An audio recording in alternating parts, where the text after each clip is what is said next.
Dave's Killer Bread is ready to rock your January reset with killer taste, killer nutrition, and a chance to win a VIP concert prize pack. Text RESET to 73876 to enter. No purchase necessary. Visit daveskillerbread.com/reset for details. We will not be held responsible for any hearing impairments or damage caused to you from excessive exposure to this sound.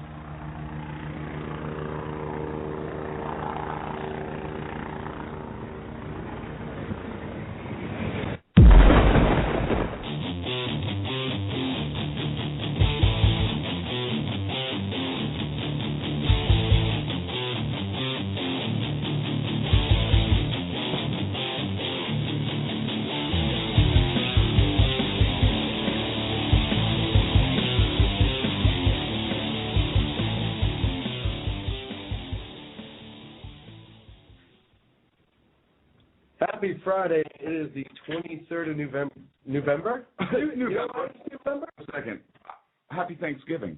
I was just about to say. Day after Thanksgiving. Happy day after Thanksgiving. Your Thanksgiving. It was amazing. How was yours?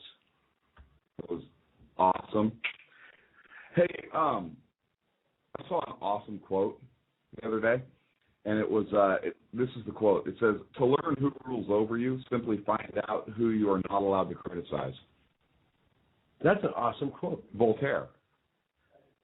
That might actually have to be like a little bit of our mantra. It's pretty cool. I mean, think about it. Who allowed to criticize today? Anyways, I digress. How was your Thanksgiving? It was actually wonderful. Had a small one. Had a very good one. Food was awesome. Spent it with family. I don't know. That's why I'm asking how your Thanksgiving went. Spent it with family. Had a wonderful time. And got nice and fat. Watched Patriots won, so I was happy. They did? Yes. Oh. And life was, as they say, good. And I admit it, and we're going to talk about this later on, but you had a wonderful idea about something that should post on our website, SackheadsRadio.com. Thank you. Which we did. It was Washington Thanksgiving Proclamation. And it is, and actually, that's a tradition. We read that at the table before we ate. I was going to say, that's actually a tradition at my house where we read that at the table before we eat. Right. And I had a member of the family that actually started to sniff after I gave daggers. Why? Of looks. Because that's old language. Not everybody appreciates it, which is kind of interesting. Did you know that before we were a constitutional republic, that our founding fathers were violating the very premise that this country was founded upon? How? Explain to me. No. How? It's okay. The left has you believe that there's this impenetrable wall. Is that even a word? What? I don't know. You make up words all the time. But it sounds awesome. It's like the Berlin Wall between church and state. Okay. Right? Yeah. But our founders were violating this. How? Hang on. Explain to me. This is Thanksgiving week, yeah. So I'm gonna take you back. We're gonna talk down Thanksgiving history here. I love walks. I want to read a little bit about a Thanksgiving Day proclamation from the Continental Congress, issued November 1st, 1777. So, fighting our War of Independence at this time, and this is as printed in the Journals of Congress. So kind of an official. So it has some, is what you're saying. Right. And it says this: "For as much as it is the indispensable duty of all men to the superintending providence of Almighty God." Oh my goodness. Who? Yeah. That was not.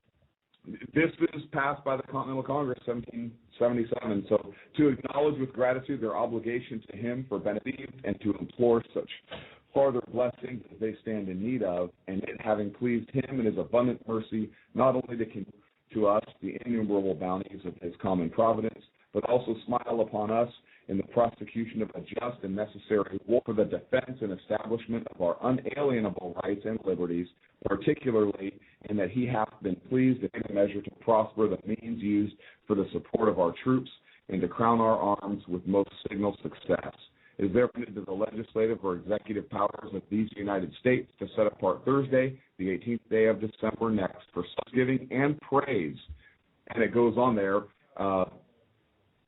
says, and their humble and earnest supplication that it may please God of Jesus Christ, mercifully to forgive and blot them out of remembrance, and it goes on again from there. So clearly, the men and women who are there at the founding of our great nation did not understand what it was that we're founding. No, apparently not. So, thing I'd like to bring up is we put it out as Georgia's Thanksgiving Day proclamation. And first, I want to read something. This is from the Archives, and so this is a United States government website, archives.gov, and it's the heading, "The National Archives Thanksgiving." And I just want to read you the first sentence here.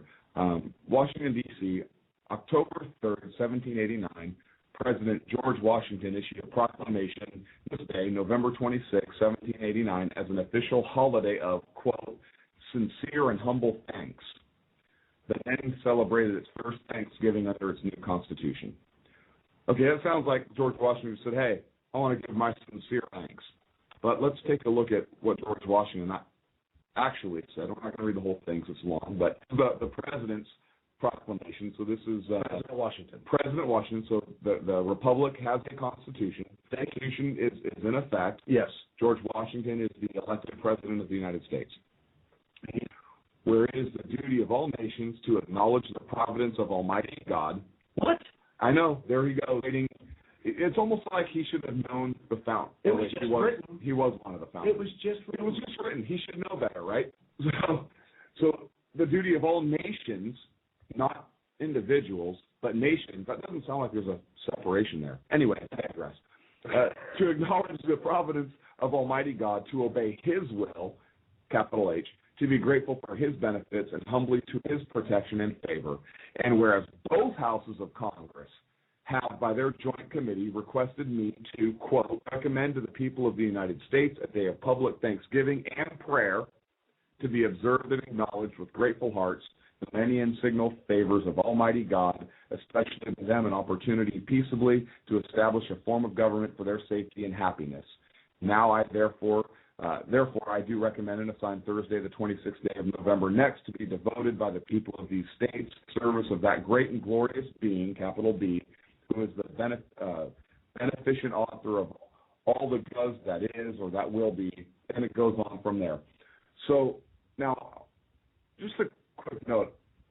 The president of both houses of 2025, are you ready to rock? Dave's Killer Bread is ready to rock 2025 and your reset this January with Killer Taste, Killer Nutrition, and a killer sweepstakes to win a VIP concert prize pack with round-trip airfare, luxury hotel stay, and much more. Text RESET to 73876 and enter for a chance to win. Dave's Killer Bread. Bread amplified. No purchase necessary. Visit daveskillerbread.com/reset for details.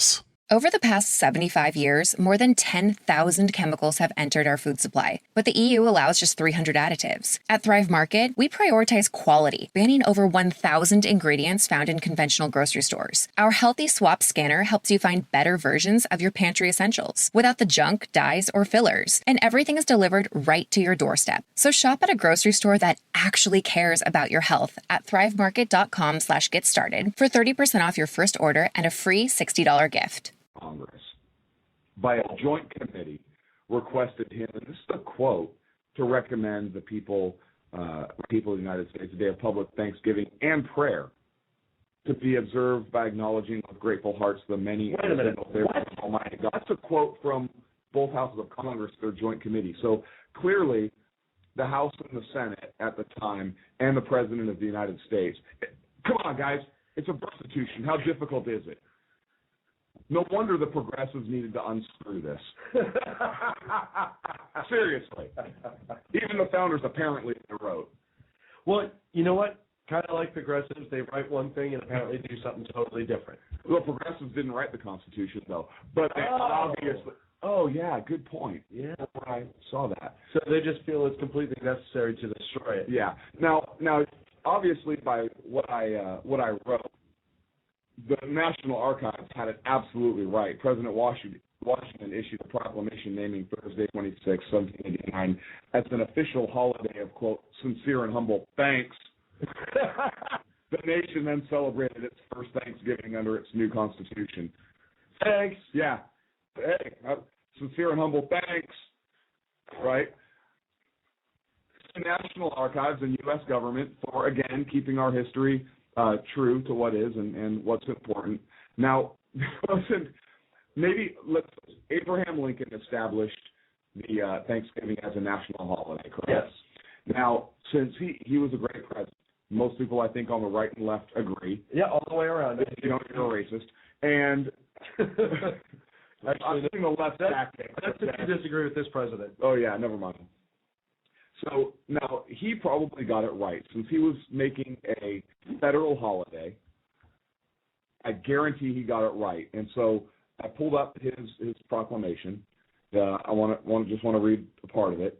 It says, a proclamation, the year that is drawing towards its close has been filled with the blessings of fruitful fields and healthful skies.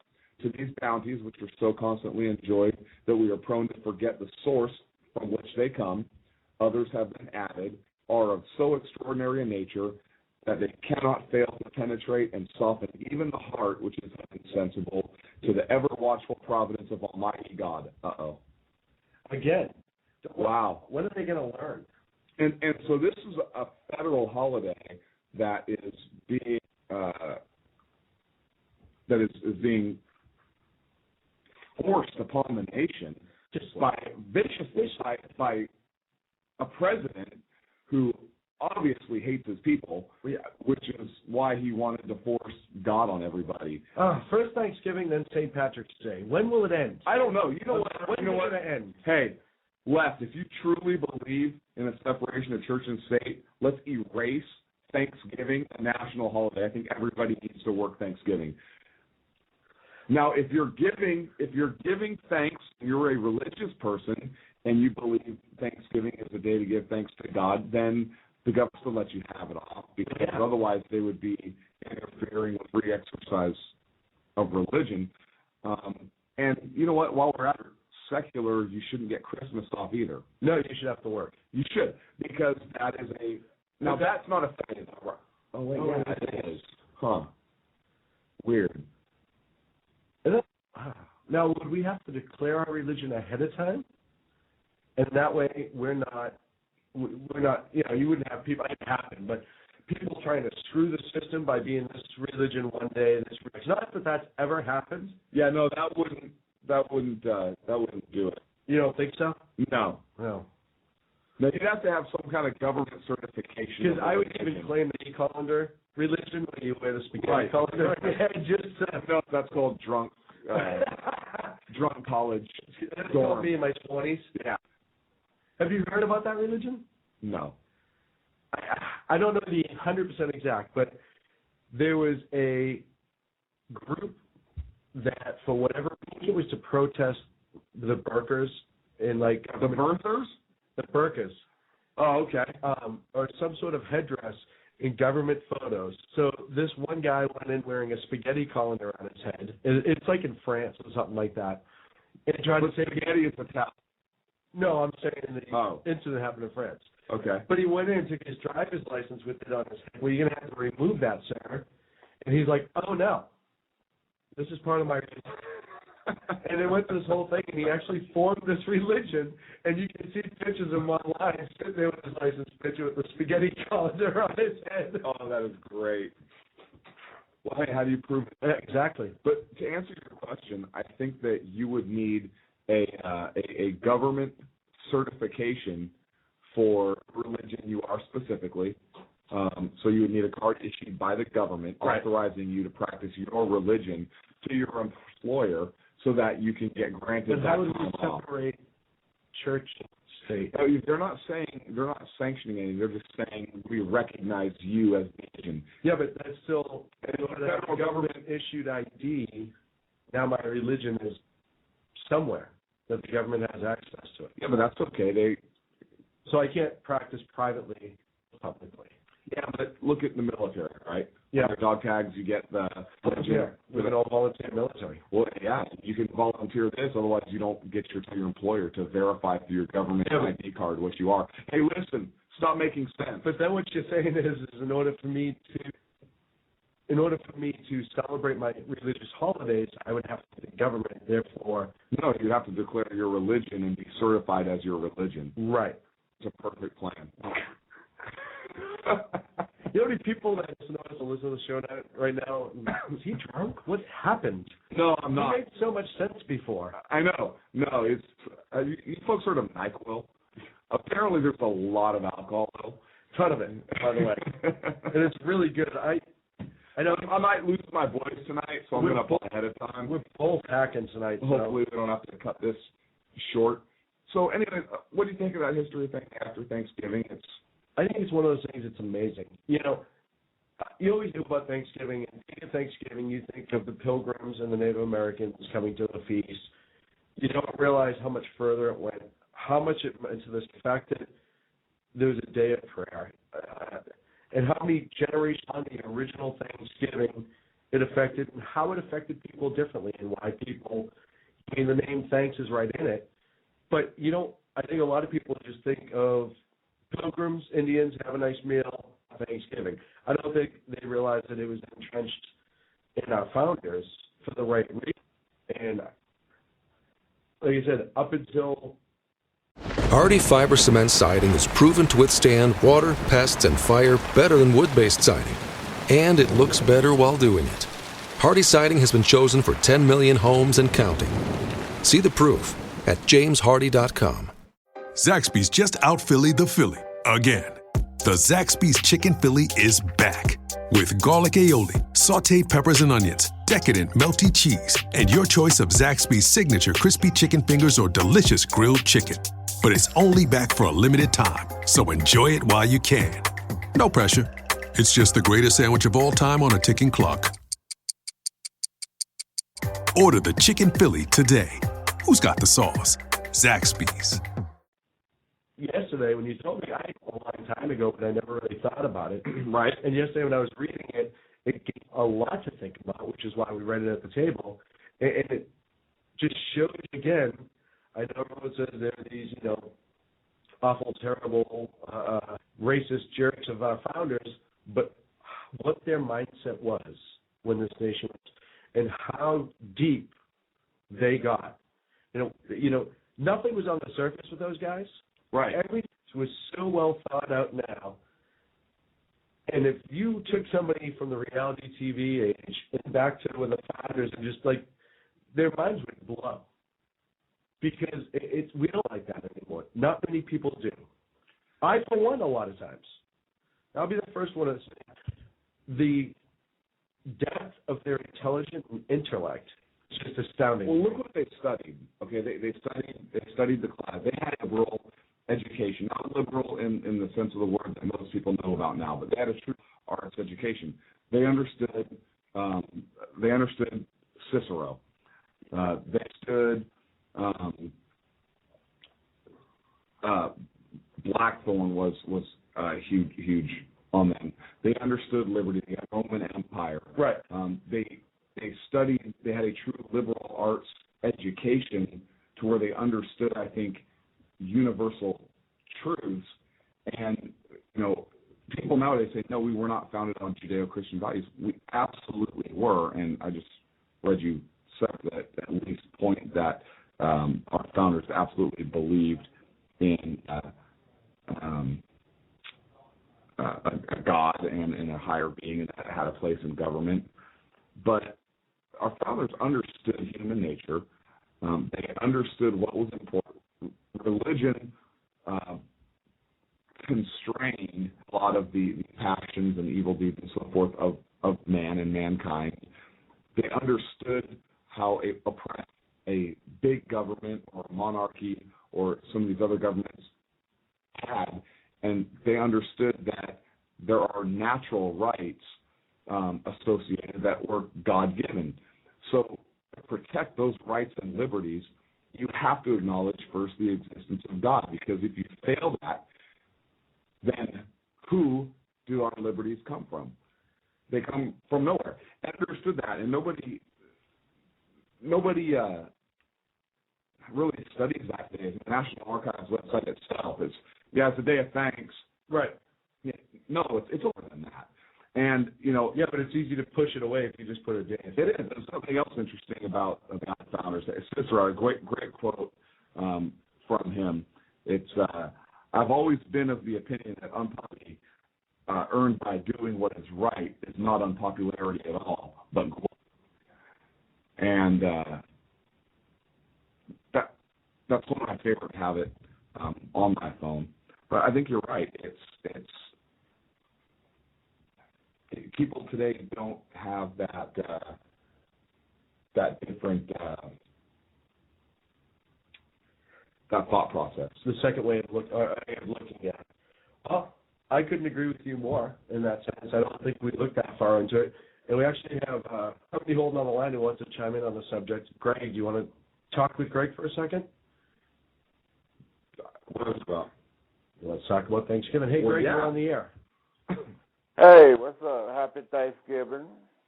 Hey, happy Thanksgiving, Greg. Well, I've got something to be thankful for. What do you have to be thankful for, sir? I'm thankful for President Obama to be the president once again for his last 4 years. That was okay. I prayed on it, and it was a blessing. And I was listening to the shows, and you guys were talking about thankful and the government and all that. And I think if the two parties that call the government for our country, if they could just sit across the table and put their thinking cap on and make us the number one country again, study the laughing stock of the world, because we got two parties that can't come together and make this country great. They hating on each other, because I think with this win that the president had was the people win. It wasn't the government win. It was the people win, because we tired of the madness. Well, and I can understand if for you who voted for him to say that it was the people win, but my question is, do you think he won because of what he's done and what he's going to do, or do you think that he won in a lot of reasons just because people didn't like Romney? I think he won. Because he didn't give the American people a lot to vote for, other than not Romney. About what he did, what he was dealt with, and what was handed to him. And when I heard President, so we're gonna blame Bush everything. No, I'm not talking about Bush. I'm talking about Clinton. When Clinton said he don't care what president was in the White House couldn't fix what Bush near left in the last 8 years. It's really, we had 20 years of that conservative, starting with Reagan and ending with the last Bush. So that's 20 years. This man only had 4 years. Yes, he probably ran the deck up, but he didn't let it go. And his 3.5 years that he was there, he created more jobs than Bush, and Bush was in there for 8 years. So, and then a lot of stuff that he did and should have got credit for, the conservative people didn't want to give him no credit. I think he did what he could do, what he was dealt with. I mean, he wasn't Clark Kent or Superman. He couldn't just clean up all this in 3 months. And people, I believe if this was a conservative did half of the stuff that he did, they'll still be partying. But for some reason, that party just showed that they always talk about they the party for the country, but I think they're against the country, because they're against so much things. They make like people leeching off them. They the only people paying taxes. Everybody has food stamps, lovers. When not you everyone, have, just 48 million. Well, no, majority of the people, and then they try to make it seem like it was coming from the Spanish and African American, them the people who depended on welfare.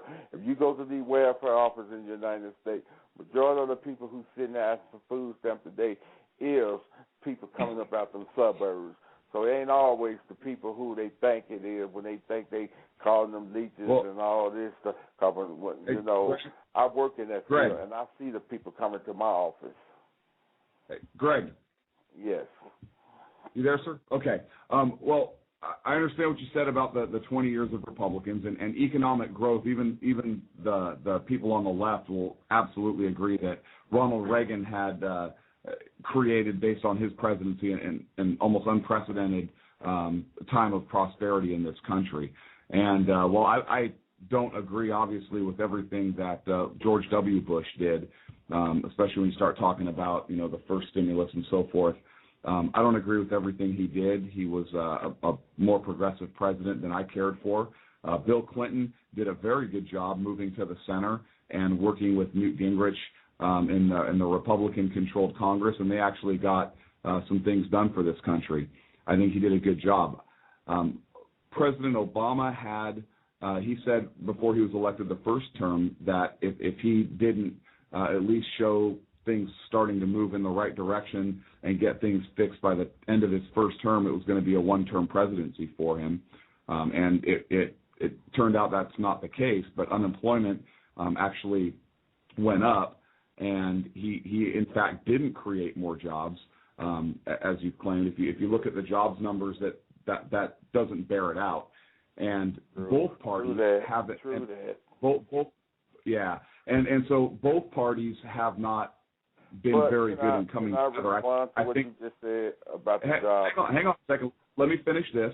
Okay. I think that both parties need to do a better job of coming to the middle, because our country is very polarized right now, and that concerns me. Look, we have a Republican-held House, we have a Democrat-held presidency, and a Democrat-held Senate. And so if both parties don't come together, like you said, if they don't come together to get something done, we're going to be in a world of hurt. And we can put some of the other stuff aside from now. We can talk about power struggles and constitutionality of certain things that this administration has and has not done. But the bottom line is both of these parties need to come together to accomplish something in an attempt to pull this country back. I think it's time this country come together instead of staying with the whole divisive rhetoric. Right. I can understand what you're saying, concerned about the country not coming together. But when I seen this president try his best, you can't work with a group of people who already had, from the day you were sweared in, that they walked out one door and said, we ain't going to work with this president at all or nothing. Greg, he had President Obama for the first 2 years he was in office. And they put the Tea Party crew in there. Hang on a second. No, hang on. He had his first 2 years, he had the Senate and the House controlled by his own party. No, he had 2 years, Greg. He had 2 years, exactly. But he didn't have a vote. The Republicans could not even filibuster. He can't pass nothing without the Republicans trying to help him out. He jammed health care down everybody's instead of fixing the economy. That's what he did. He couldn't do nothing without the Conservative Party wasn't working with him. Things that the Conservative Party liked it. Because he wanted to do it, they wouldn't stand behind him, sir. So let's keep it real, okay? Let's keep it real. He had the whole Congress, Greg. He had the whole Congress. Yes, he did. But you know what? Everything he was trying to do, he was being blocked. Because you need so many. I want that on the radio. You had both parties of Congress for 2 years. You know why the Congress changed? Because Obama wanted to do Medicaid, and then Fox News put out that Medicaid was such a bad thing, and the Conservative Party went against that and threw the man off his track, and they didn't want to work with him. We got the Tea Party. What did the Tea Party do to the country? Nothing. What did that party do when they got in charge? They went crazy. They went nuts. They lost their mind when they got in power. Hey, I don't want to put the mood in our new studio in a bad light. But if you go back and look, he had both parties, both houses he had and all Senate. Parties. Right. He had the House and the Senate. He had the President. He had the Senators. He had them all. Greg, I see the problem here is you don't listen. You just want to talk. If you want to get your own show, you can, but this is ours. So listen for a second. For the first 2 years, he was able to pass through whatever he wanted. The Republicans couldn't even filibuster. In other words, they couldn't stop it. He had the House, he had the Senate, and he had the executive office, the presidency. They could have put through whatever economic bills they wanted to try to change the country. And they did. He put Medicaid. No, he put through health care first, which added to our debt. That was the most important thing. So instead of trying to fix the debt, he pushed through health care, and that's fine. We knew it was coming. It's not fine for me. but he that ran is what on it it, is. so why not push what he ran on? Right. But he also could have done a lot more for the economy. And He did a didn't. lot more stuff. You know what? We didn't go under. We also. We didn't go under. We didn't go what? We didn't go under because before when it was handed to him, we was at the end of the road. So he had to spend some money to make some money. If the Conservative Party would have worked with him, we would have been in this position. Because the job bill, all that kind of stuff could have created jobs, but they didn't want that. That would have made Obama look good. All right, tell Chris Matthews we said hi. We're up against the break. So tell Fox News I said hi. Okay? You tell Fox. All right, we're going to take a break. No, hang on, let's talk about this for a second. Okay, we're not going to take a break. No, we are, but if you want to call in and have a discussion, you know what? Chris Matthews sent him the call because he knew that was his inside man. It was because he knew that we would get into a kind of a yelling match. Because I already said that my voice is on the brink of going out. Right. So and if he can get our voice up, yes, it's gone. It's gone. The show's done. He can shut us down. That was his way. I'm glad we uncovered that plot. Hey, Greg, thanks for calling. Thanks, Greg. Don't be afraid to look in the history book. We'll be back in a few minutes. Sackheads Radio.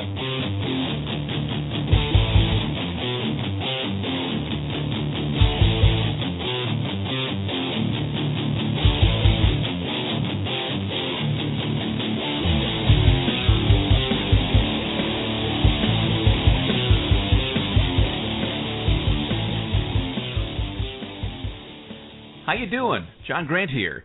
When I'm not slaving over a hot microphone on the 405radio.com Saturdays at 10 a.m. Eastern, I check out Sean and Clint here at Sackheads Radio. We all appreciate the best political bloggers, writers, and commentators. We either get them on our shows or we make fun of them, as it should be. So check us out live Saturdays at 10 a.m. Eastern or forever on the podcasts on the 405radio.com. Hey folks, this is Sackhead Clint. I want to take this opportunity to thank the men and women of our armed forces, as well as our first responders, law enforcement, firefighters, and emergency medical personnel. Thank you for all you do. Thank you for making this country and our communities a better and safer place. God bless. Hi, this is Sarah Marie Brenner. We often talk on the Brenner Brief about the fact that there really needs to be an organization to help people at the local level who are interested in running for things like school boards, city council, and other local offices. Well, I think I finally have the solution for you, at least for you women out there. It's called Politigal Network, POLITIGAL Network.com. Their website's going to be launching mid-August, but they're already on Twitter at PolitigalUSA. I encourage you to follow them and become a member. Their goal is to be the #1 resource for conservative women. So if you love freedom, liberty, the United States of America, and politics, check out PolitigalNetwork.com or Twitter at PolitigalUSA. Hey guys, it's Sean from Sackheads Radio. I know I've said it before. Check out our friends at conservativeoutcry.net, but I really mean it. If you want interesting and exciting political commentary and analysis, that is the place to get it. Different, always spot on, always truthful, never pulling a punch. conservativeoutcry.net. Tell Rooster to get Bulldog back on and that Sackheads Radio sent you.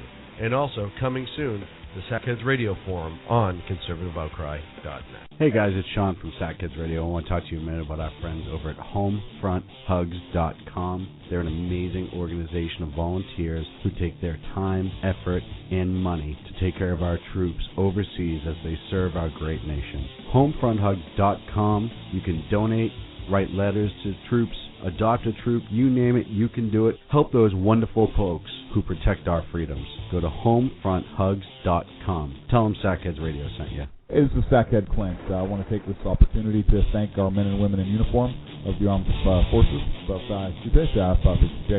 Hey, this is Sackhead Clint. I want to take this opportunity to thank our men and women. Hey, this is Sackhead Clint. I want to take this opportunity to thank the men and women of our armed forces, as well as our... God. You going to mention me this time? Thank you, Sean. You said mention you, right? Oh. You totally need to keep that as an outtake. Now back to Clint and Sean on Sackheads Radio, radiating elegancy and quality. Hey, so we're back. 2 cups of coffee. And I just found something out. Speaking of cups of coffee. It's right there, dude. Oh, thanks. You lose your coffee. Well, it's a new keep studio. mine on a tether. What? What? Hang on. I did just find out. Our sound guy, Sacco, was telling me that when I was yelling at that Greg who called in, apparently I overmodulated my microphone and it shut down. Okay. So if he's repeatedly going on and I wasn't yelling back, or I was yelling, allowing him to make this Believe me, point. you were yelling. I heard you. Oh, yeah, no, I was. I was yelling. Apparently my microphone just shut down. Well, and his whole thing is ignorance. It's freaking ignorance. Well, Let's call it what it is. You know what it is? It was mainstream media driven. MSNBC, I made the Chris Matthews jokes at one point. But it's true. This is what happens when you do your own research and you just turn on MSNBC or whatever and talk about whatever. You're regurgitating what they're talking about. He tried to throw the Fox News thing at us. That's fine. I'm sure that the Fox News channel has put on things that are constitutionally factual, and historically factual, which is what we talked about. 2 years the president had. 2 years. Well, he was saying the conservatives wouldn't work with him. Well, they didn't have to. He didn't need us. Yeah, Steamrolled. He didn't need them. There's a reason during that midterm they got rid of Democrats. Mm-hmm. There's a reason. And I'm flabbergasted right now. Let's talk about the new studio. We are in Sackhead Studio. We are in the new Sackhead Studio. Studio 1. And will you walk us around? I will. So I had to grab one of my tools off the shelf there. So, as you know, we were broadcasting from the lair. The original lair. The original lair. I don't know that there can ever be another lair. No. We had to retire it. We kind of have to retire it. We outgrew it. We have to talk about it. We are now in Sackhead Studio. Sackhead Studio 1. Sackhead Studio 1. There will never be another Sackhead Studio 1. Nope. It'll be retired from this point on. Yep, which means any other space that we grow into will be Sackhead Studio 2, 3, 4. Eventually it'll be the MSNBC when we take it over. When Chris Matthews is our janitor. Yeah. No, I wouldn't even keep him on the payroll. Oh, I would. I'd make him go to government health care. He's already going to be on it. Probably not. Was he on the list of exemptions? Probably. Probably. So let's take a walk around. So you come in our door. And close your eyes, if you will. Close your eyes, if you will. Let's walk you around here. And what do you think? Pretty good, huh? You look left, you look right. Yeah. Look up, get the light. Got some stuff. We're getting some stuff up on the walls. We have a table full of hammers over there. We don't know what we're going to do with those yet. Now, we do have a flag. It's the centerpiece of the studio for right now. It is the flag of honor with the American flag with all of the names of the 9/11 victims inscribed along the red and white alternating stripes. So in the red stripes, the names are written in white, and the white stripes, the names are written in, looks like blue, gray. Same. I'm colorblind. Are you? No. Okay. I just need an excuse. So that's kind of the center. We're still moving in. Literally just got the keys this week. Yeah. And put some soundproofing up. Well, and I'll tell you too, for me, for anyone you obviously can't see, Clint's, it's just over his right shoulder is the American flag. I look at Clint, so during the entire show, not only do I get to see our flag, but I also can be reminded about 9/11 and the people that were lost and why we have to be steadfast about the things that we do today. And it's no less breathtaking to me now than the first time I remember seeing it. It's our generation's Pearl Harbor, a lot of people say. Not to undermine anything about Pearl Harbor, but for us to watch it live, it's a big deal. So for me, it's an honor to have that. I can remember exactly where I was. Absolutely, me too. Yep. I'll never forget. Me either. But for us, I think it's an honor, and it kind of gives us a reminder as to why we do the show. We do our goofiness here and there. We have our arguments and all that stuff. But it's things like that that remind us why we're here, why we do this, why we choose to show up every week and have a fruitful conversation with a gentleman like Greg and get our point across and why we push on. So thank you for everyone who's been listening. Welcome to the new Sackhead Studio 1. And for those who don't know, Clint didn't see it until today. We wouldn't let him in. We kept him out in the hallway doing his work all week. They wouldn't. I said, hey, I want to come check out the new studio. And they said, listen, You let us worry about sound and setup, and you freaking, I think was your exact quote, stay the hell out of our way. Stay the hell out of our way, and you just do your research. Well, apparently I'm the nerd, which is fine. You know why I didn't bring you in earlier? And people at home who listen to us regularly will know this is a fact. You are so, I dare use the word anal, that when we were office hunting... Not in the biblical sense. Not in the biblical sense. Okay. Sacco and I were office hunting, and we were looking around, and we were checking different places, and he actually said a few times, well, should we bring Clinton? And I said, no. I said, why? I said, because he will find something wrong with everywhere we go. Or he will find, like, some ridiculous tidbit about that building or that office, or who knows. But it'll be such a headache. We will be in that guy's garage broadcasting forever unless we make an executive decision, 2/3 vote, and pull the trigger. And that's what we did. And are you happy? No. I didn't think so. See? And that's what I mean. It's a comfortable room. It's great, and you're still not happy. Here's why I'm not happy. I'm not happy because I'm one of the 2 original sackheads. Yeah. And a 3rd sackhead was allowed to make a decision about where our office is. Granted, he is a sackhead. Yeah, absolutely. He's a full-fledged sackhead. We love with all the rights and responsibilities that entails. Which is a lot, by the way. Which is a huge amount. He gets us coffee. So legally, no, actually, I get you. I know you got it tonight, normally. So no, normally I do. So that's true. Yeah. So we got to make him work more. Yeah. All right, we got to get on that. He's making executive decisions, and what's he doing? Right now? Yeah. I don't even know. He left the studio like 5 minutes ago. He's just screwing around. Well, I mean, if you think about it, he sets up the sound and then leaves. I look at things from a certain perspective, and this room is actually pretty good. I like where I'm sitting specifically, and that's really all I care about. No, I thought you would like it. As long as I have my vantage point, I'm a happy man. Which is always the sunny side. Yeah, and I can't believe you got this office right across from the strip club with a huge picture window. I mean, seriously. Right, and who would have thought they'd put a picture window in a strip club? That just seems weird, but apparently they do. Right, and look at that one has tassels, and it says "Welcome Sackheads." I don't know what that's about. That was a celebration. So welcome to the new layer. The new studio. Studio 1. I have to hit myself in the hand with a hammer now. Welcome to the new studio. Our show's not going to change, but our digs did. And this is way more comfortable. We can work in here a lot better. Did you say digs? Yeah. I'm a beatnik from the 60s. What's wrong with me? What's wrong with you? Beatnik from the 60s? I could go on and on. So you do look like Maynard G. Krebs right about now. How's that for a throwback?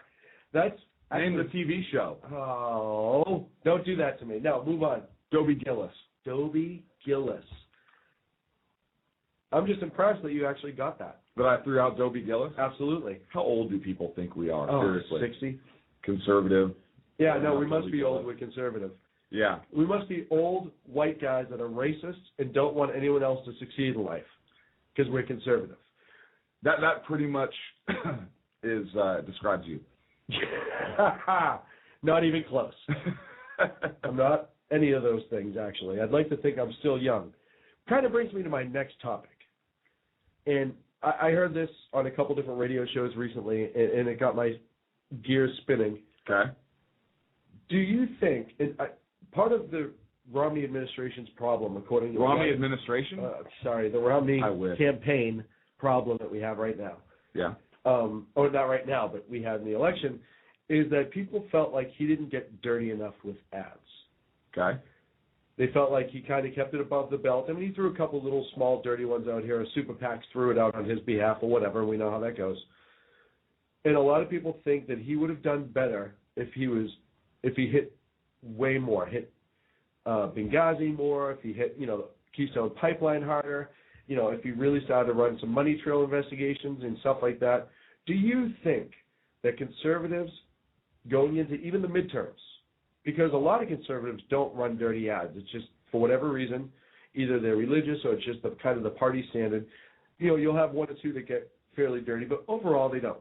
Do you think in the midterms and the next presidential election that they should change their attack and go to attack mode? Because this election, what happened a lot of times is a lot of facts were thrown out, a lot of proof, a lot of honest historical facts were thrown out. People ignored it because it wasn't dirty. And even though everybody hates dirty attack ads, it's proven time and time again it works. So should the Republican Party dumb down their approach to elections? I think that the Republican Party needs to be harder hitting in their approach, but not sling mud or dirt. Like when there was that ad, that anti-Romney ad about that guy's wife that died or whatever, and it was because of his decisions at Bain Capital. You know what? I think that has no place in politics, and it's kind of like, okay, I'll give you a perfect example. Does anybody like a crooked cop? No, not at all. So, and rightfully so. Right, exactly. So, how would people view, against a cop who plants evidence on somebody because they know that the person they're arresting is dirty, and that's the way to kind of get them for the better good of society? The cop's in the wrong. Absolutely, right? All day long. All day long. And the people would hold him accountable, correct? Yes. And rightfully so, correct? Yes. Okay. So why would the Republicans plant dope or a gun or whatever on somebody just for the greater good under that argument? I think it falls apart. I don't think that you stoop to those tactics. I don't think that you lie. No. I don't think that you purposefully mislead. I don't think you play that dirty like the Democrats do, because it's not the right thing to do. I mean, what do you stand for? I mean, really, what if you're going to that level? How do you differentiate yourself? Because then you're different in policies, yeah, but are you really that different at heart? You're willing to do something like that? I mean, it's kind of like the cop and the robber. I mean, they operate under different rules, different policies, but they're both resorting to dirty tactics. They're the same. It doesn't. So it doesn't matter what your goals were. Right. It does count how you get there. Yes, absolutely. And I think that the Republicans, first of all, I don't know that the Republican Party can be saved. I really don't. And I don't know that the Democrat Party can be saved. I think the Democrat Party is going to become the Progressive Party. It was at one time, or there was a Progressive Party at one time.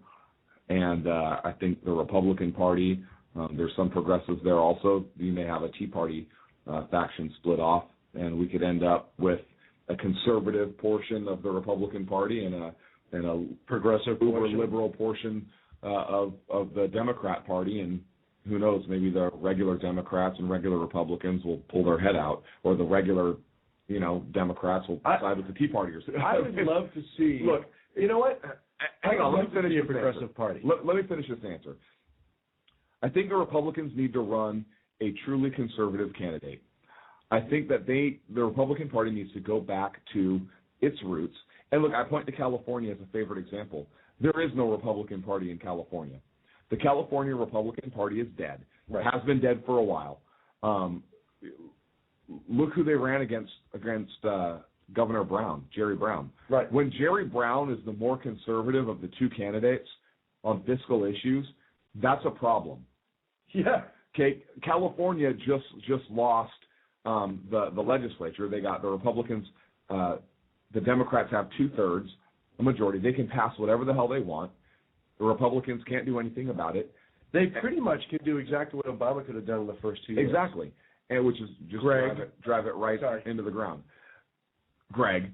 So I think the Republicans need to get back to what the Republican Party is about: conservative values, conservative principles, fiscally so, and on the federal level, they need to focus on the things that they are constitutionally empowered to do. Right.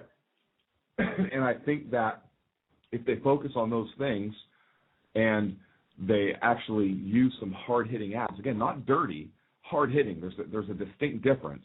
Well, and I think that'll do that. Look, Romney did not energize his base. No. He was okay coming out of the convention, but what percentage of Republicans actually voted for him? 30-something%, I think. That's not energizing your base. And if you are unable to do that, it doesn't matter how many independents you're going to pull. Look, you have a president that's as divisive as President Obama is. you run a conservative candidate, and you go back to the core values and beliefs like you did at the midterm elections, and look what happened in 2010. Oh, yeah. You stick with those. The Tea Party was huge. You give a candidate like Ryan. Ryan was still a little too young, but you run a conservative guy as your presidential nominee, and you energize the base. And now you have a distinct difference. And independents would have had a choice to make. More of the same under Obama. They were disillusioned.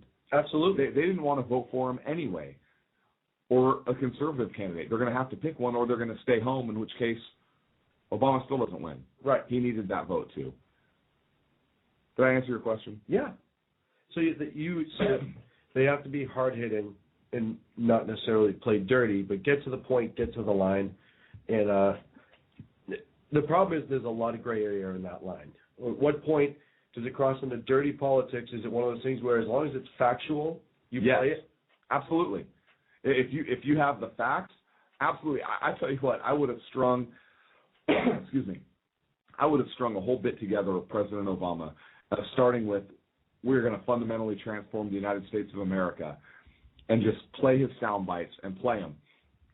And then roll in some principle. I would have asked the question, hey, do you want America fundamentally transformed? What does he mean by that? Right. Where do you want it transformed to? Where do you want to transform to?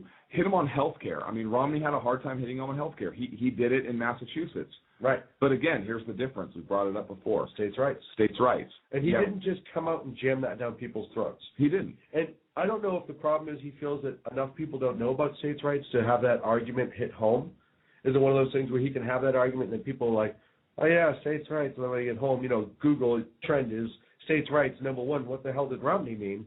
Oh, look, he does have the right to do something like that under states' rights. You know what? Which is different than on a federal level. It is. And I'm not saying people are stupid, but I think what we focus on right now is so different in our day-to-day lives than what we should be focused on that you forget if you learned it in 11th grade. No, but you're not learning it in 11th grade. So I disagree with you. I think people are stupid. In this sense, they are ignorant when it comes to the Constitution and what the law of our land is. Look, here's why I don't think a lot of people would like me if I were to run for president, because I would hold up the Constitution and I would say, you know what? This is what I'm obligated to do as President of the United States. This is what my powers are. This is what I'm authorized to do, and I'm not doing anything else because I cannot, because it is illegal for me to do so. And if Congress tries to do X, Y, or Z, I will veto it, which is my right, because they are not constitutionally allowed to do that. I think the Republicans, in addition to I'm not just talking candidates, I think there needs to be a huge push to re-educate the American people on the Constitution of the United States, specifically in its historical context. I think there needs to be a huge push for people to understand the Constitution, to understand the Federalist, to read the Federalist, to read the Anti-Federalist, to understand all those arguments that went into the Constitution and how we got to where we are today. I think that there needs to be a huge push for that. There needs to be a reawakening in that sense. And I think if the Republicans actually put some money into that, yeah, I think maybe they could see that start to take hold, especially I think it'll take hold even in Ohio, Pennsylvania, some areas that are big union states, but where the people are, for the most part, they're good Americans. They want what's best for the country. Well, and at some point we have to have the union discussion, because I am so fed up with unions. You're just saying that because your mad hostess is failing. Yeah, dude, Twinkies, man, Twinkies. I know. No, because unions gone from protecting their workers and making sure that their workers aren't being treated unfairly to organized racketeering. Yeah. And that's all it is now. You either pay us or you can't work. And the union bosses, like in Hostess is my favorite example. Those union bosses aren't out of a job. They're just going to go to a different part of that union. They're still going to work. The people they supposedly, quote-unquote, represent are now going to be out of a job. Those union bosses who are well-paid oftentimes never work the job they represent, and the tactics that they go to, and it's oh, my God, the poor unions, the poor unions, the poor unions. Unions have more money than most businesses in this country. Yeah. Hey, good job. You collapsed the business. Thank you. Right. Well, forget it. And all because, they didn't want to come to the table and negotiate. Now you look at Walmart, who's trying to unionize, and Walmart doesn't want to because they've seen what it does. And now, you can't go. You have to boycott Walmart. Can you blame them? Look at what happens to Hostess. Look at what happened to a lot of places where the unions have cost so much money to these businesses, they can't afford to stay open. And they cut off the nose to spite the face. They'd rather see that business close. Yep. And the job's lost. And I heard a guy. You know what? I'm shopping at Walmart, by the way, now. I don't shop at Walmart a lot, but I'm shopping at Walmart now because of that. Just like I went into Raley's when they had their strike. Right.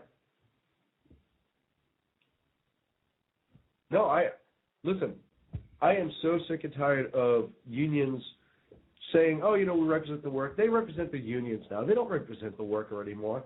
I read a great thing online about a month ago of a guy down in Florida. He was in the sheet metal union and paid all this money to get in and paid an exorbitant amount of money to stay in the sheet metal union. Kept getting laid off because, contract bids and stuff like that. As soon as the money went away, they stopped caring about him. And as soon as a job came up and he came back and started paying dues, and it was back and forth. And he was traditionally a Democrat and a liberal. And he started to really look into the unions and realize he's paying all this money and had zero representation. The union bosses were taking his money, not doing anything. When it came time to vote for stuff, it's whatever the top 10% of the union felt like had to be done, got pushed through. Everyone else's, their topics weren't even brought up oftentimes. And he said, screw it. He quit the union and went and started his own landscaping company with a couple $100 in a computer that he had. And now has a very successful landscaping company, treats his employees well. But it says to me that here's a guy who his whole life was trying to be in the sheet metal union, worked really hard, contracts come and go and there's nothing you could do. But that union is supposed to be there for you no matter what. Turned their back to him as soon as the contract ended, he wasn't paying it. Why was he so ungrateful? I don't know. I can't even begin. So, I guarantee you, Walmart will be decimated if they unionize. They're going to be decimated. And I understand that Walmart doesn't necessarily pay great and they're not great with health benefits, whatever, according to public opinion, not necessarily facts. But then don't shop there. Don't shop there, don't work there. Mm-hmm. There are other companies, like Target has a different business model, and they never get into the union talks because of how well they treat their employees. But that's their own business model. They have the right to do that. Nobody, in my opinion, has the right to come in and essentially say, you either do it our way or we're throwing a rock through your window like the mob used to do. Oh, the rock thrown through your window. Well, maybe perhaps if you paid us to watch your store, this wouldn't have happened. That's the worst mob impression ever. But, I actually thought it was great. Thank you very much. I was convinced. Yeah. I'm afraid there's going to be a horse head sitting in my bed when I get home. You broke my heart, Fredo. But, the union started as a great idea. Make sure that the workers are, and the union was originally done for people in dangerous situations. And dangerous. Like skydiving? No, like scuba diving. Like builders when they're doing the skyscrapers. Like gunfighters. Coal miners, stuff like that. They had a union to make sure that their working conditions were safe, that people weren't being screwed out of money. I understand why it existed. Gunfighters? I don't think so. I don't think they had a gunfighters union. The problem is they couldn't keep their membership up. What? So I understand why it started, but like everything Fighter else, pilots don't have a union. That's dangerous. Everything else in this country has gotten so destroyed and twisted and just perverted, just like the unions. And everyone thinks they're great. You look at the auto industry. I don't think they're great. A lot of people. First of all, you looked at me when you said perverted, and then you looked at me when you said everyone thinks they're great. Yeah. I don't think they're great. I'm not going to deny the perverted part. What? No, but you look at what they've done to the auto industry. How did we get on unions? We were talking about constitutional education. And on that note, it's time to go to a break, but before we do, I do want to let you know, Hillsdale College, they do a tremendous job. They have a free online Constitution class that you can take, you can sign up for. It's Constitution 101.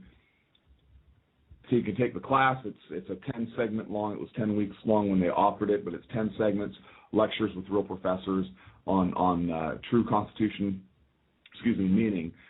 There's also a Constitution 201 class where they talk about the history of progressivism and so forth. And great series. I've obviously taken them both, and I highly recommend it to any of our listeners out there. You can go to Hillsdale College, just go ahead and do a search on your computer, and it'll come up, and there's links there to their free Constitution classes, Constitution 101, Constitution 201. They also have a History 101 class that they started, history of the Western world. Pretty good. All right, well, that's Hillsdale College.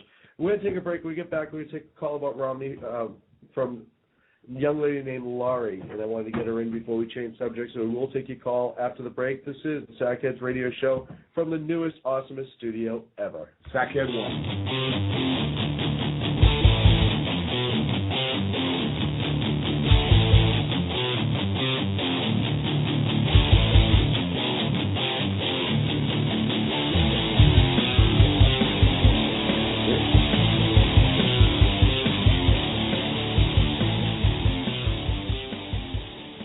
How you doing? John Grant here.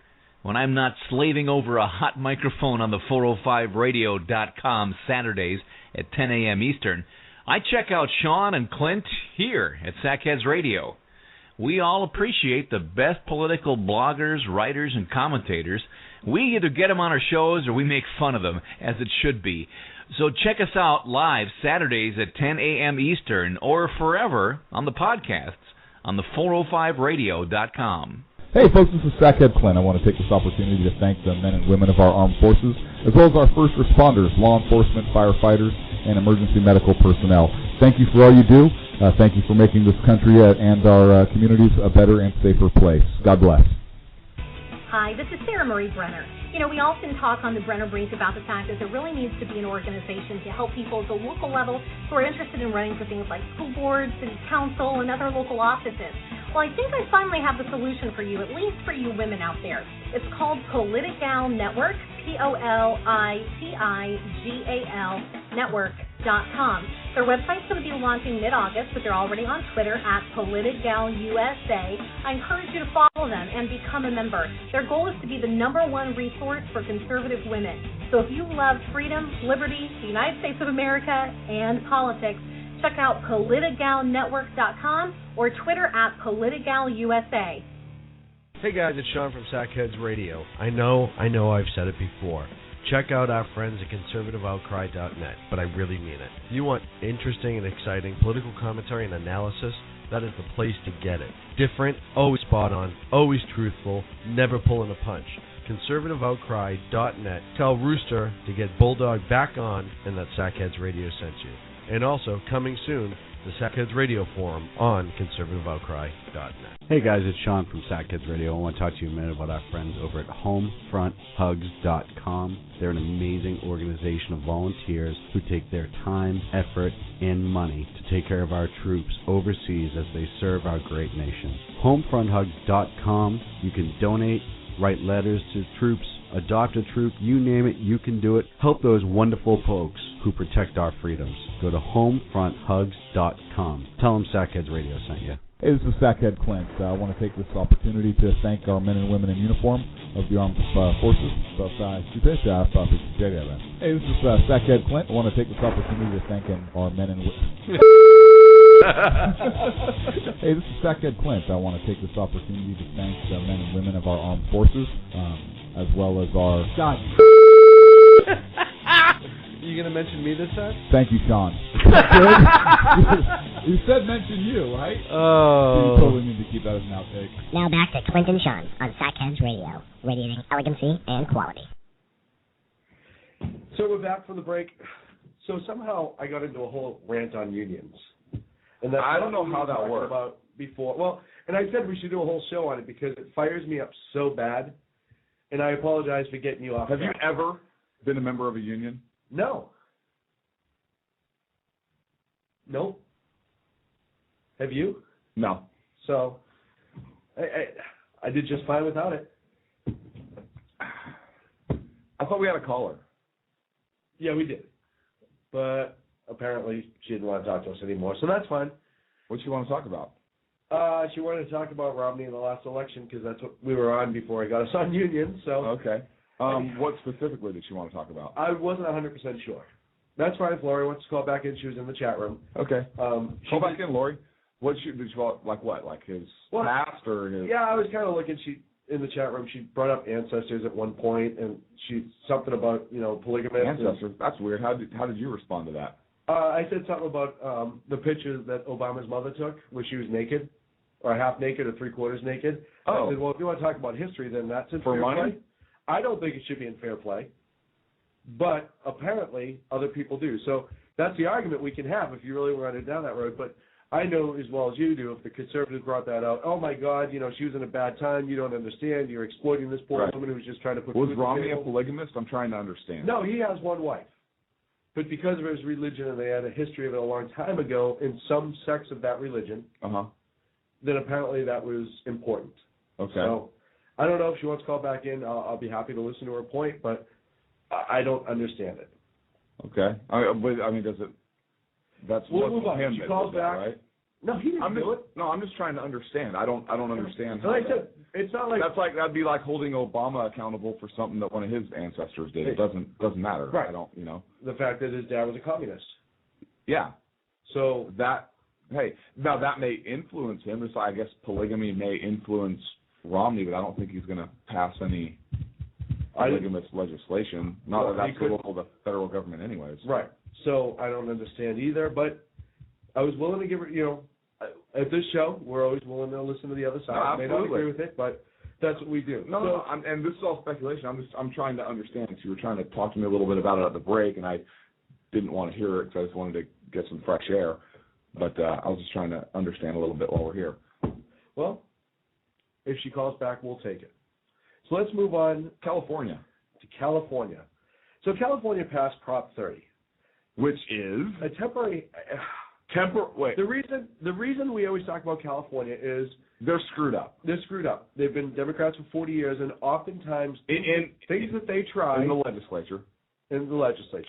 Oftentimes, the things California tries, it's kind of a test bed for the country, for the libs. They test bed it in California with the exception of healthcare. They test bed it in California. Romney test bedded that for. Never mind. Right, doesn't matter. Hey, Lori, I don't like her, so. Yeah, apparently she doesn't listen to the show.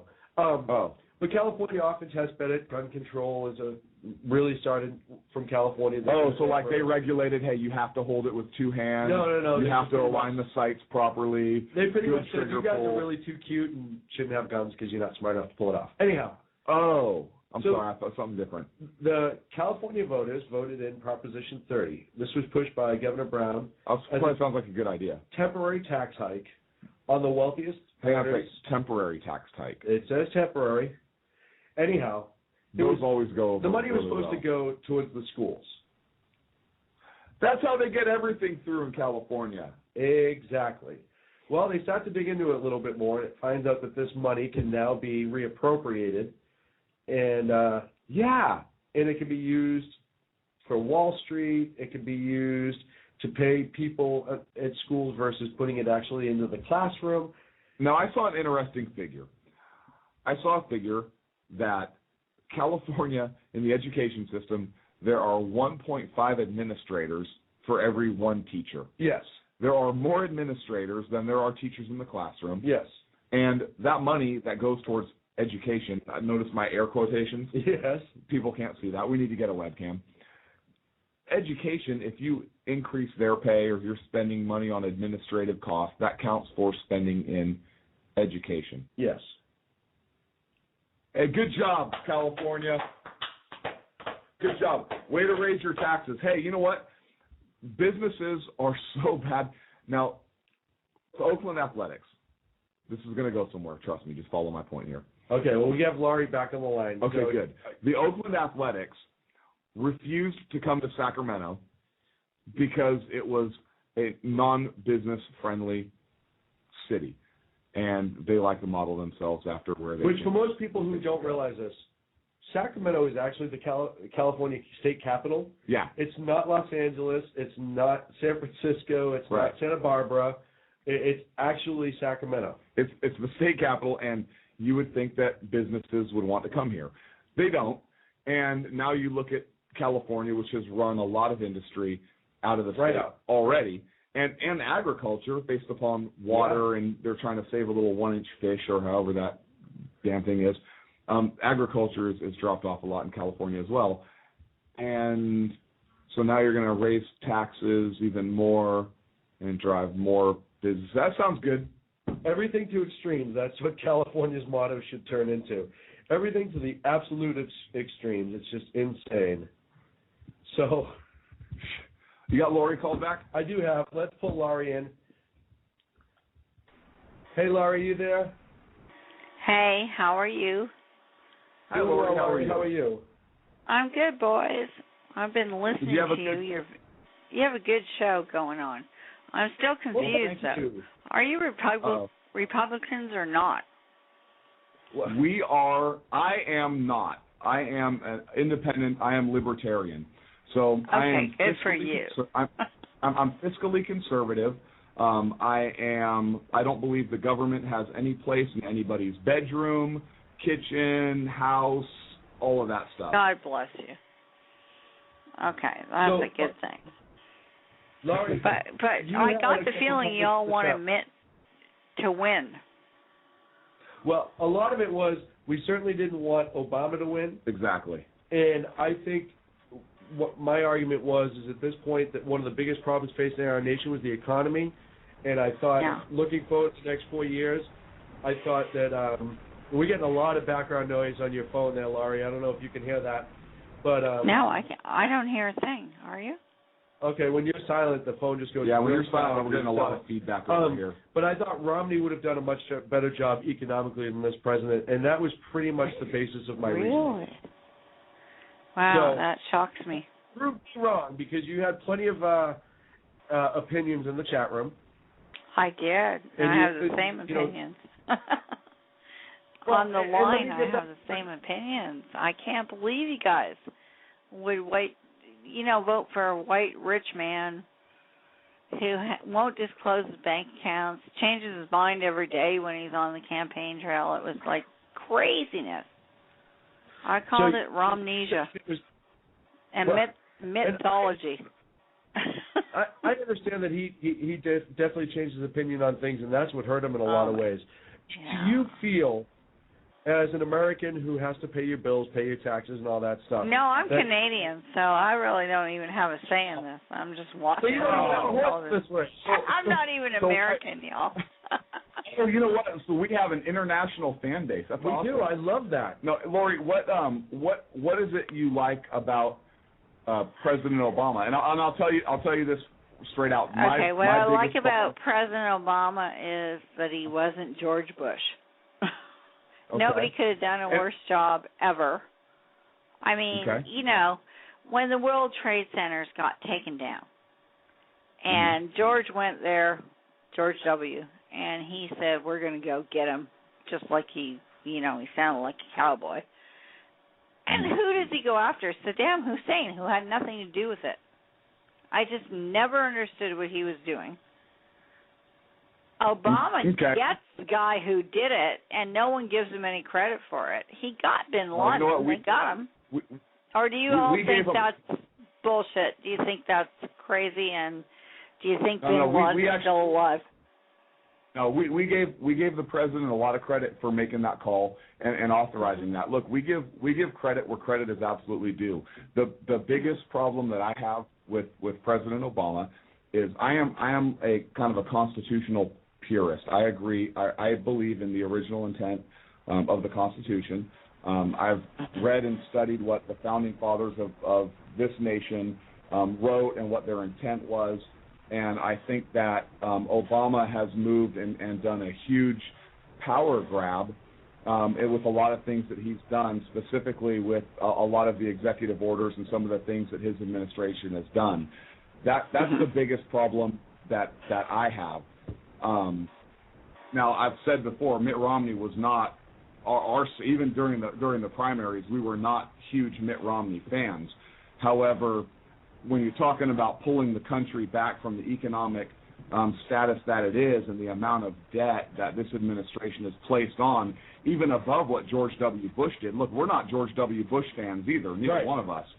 But we're certainly not well, we're certainly not Obama fans either. That he's added more to the national debt than all other presidents combined. Our jobless numbers have continued to rise, and when he had complete control of our Congress and could have pushed anything through he wanted without any interference from the Republicans, instead of addressing the economic issues, he went and addressed health care, which many argue was needed, and I believe health care reform was needed, but it certainly wasn't the biggest problem facing our country at the time.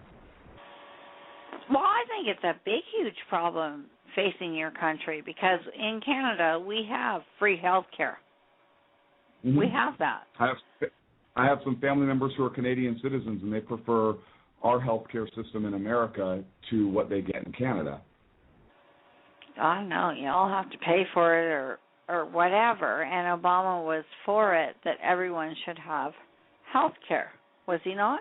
Mm-hmm. Well, he wasn't, but what is wrong with that? Why is everyone so mad at him about? And not President Kennedy, Senator Kennedy, Teddy Kennedy, was pushing for that health care, before he passed away, for many, many, many years, saying the people should have the health care. Why shouldn't they? And Lori, in theory, it sounds really good. Everybody should have health care. It's a nice thing. It feels good. But here's the problem. The federal government does not have the legal authority to institute a national health care system on the country. It's nowhere in our Constitution where they have the authority to do that. And that's the problem. Now, if the individual states want to do it, like Massachusetts, and Mitt Romney instituted it there, if an individual state wants to institute it, they have the right under the Constitution, under the 10th Amendment, to do that. But the federal government does not.